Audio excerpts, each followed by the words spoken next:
आपल्या भारत देशामध्ये विविधतेत एकता आहे आणि विविध धर्माचे आणि जातीचे लोक राहतात. प्रिया, इकडे ये. सांग बरं, आपल्या देशाचं नाव काय आहे? आपल्या देशाचं नाव आहे भारत. मुलांनो, या चित्रात काय दिसत आहे? या चित्रात पर्वत दिसत आहेत. चला तर आपण विविध राज्यांचे पोशाख पाहूया, म्हणजेच त्यांची वेशभूषा कशी आहे ते चित्राद्वारे पाहूया. सांगा बरं, हा कोणत्या राज्याचा पोशाख आहे, वेशभूषा आहे? महाराष्ट्र राज्याचा. नऊवारी आणि सहावारी साडी. अगदी बरोबर.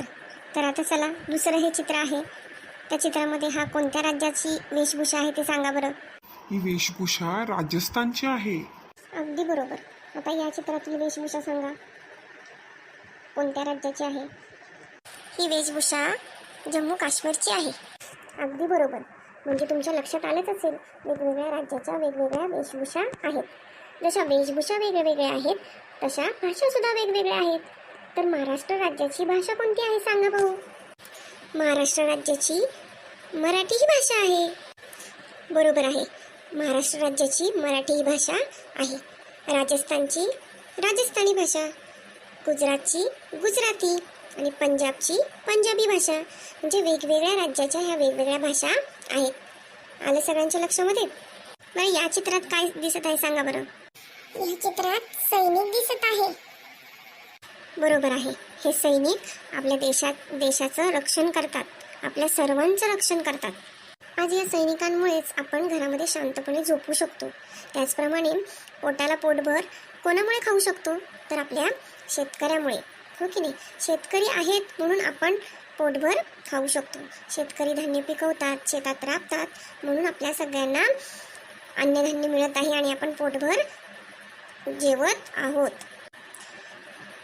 जशी भाषा वेगवेगळी आहे, जसे पोशाख वेगवेगळे आहे, त्याचप्रमाणे प्रत्येक ठिकाणामध्ये पिकणारी पिकं, धान्य, फळे ही सुद्धा वेगवेगळी आहे. म्हणूनच आपल्या भारत देशामध्ये विविधतेत एकता आहे असं म्हटलं जातं. हा आपल्या भारत देशाचा झेंडा आहे. तर या झेंड्याला काय म्हणतात माहिती आहे तुम्हाला? सांगा पाहू. तर या झेंड्याला तिरंगा म्हणतात. तिरंगा मेरी जान है, तिरंगा मेरी शान है. अगदी बरोबर. तर हा आपला राष्ट्रध्वज म्हणजेच तिरंगा आहे. मग आपले राष्ट्रगीत कोणते आहे आणि ते कोणी लिहिलं आहे सांगा भाऊ? जन गण मन अधिनायक जय हे आपलं राष्ट्रगीत आहे आणि ते राष्ट्रगीत रवींद्रनाथ टागोर यांनी लिहिलं आहे. अगदी बरोबर. शेतकरी कष्ट करतात, सैनिक आपलं रक्षण करतात, कामगार कारखान्यात काम करतात. प्रत्येक जण देशाच्या हितासाठी मनापासून प्रयत्न करत असतो.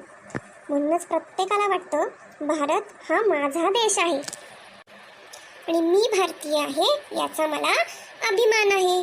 चला तर मोठ्याने म्हणा, मी भारतीय आहे याचा मला अभिमान आहे. मी भारतीय आहे याचा मला अभिमान आहे. अभिमान आहे. भारत माता की जय.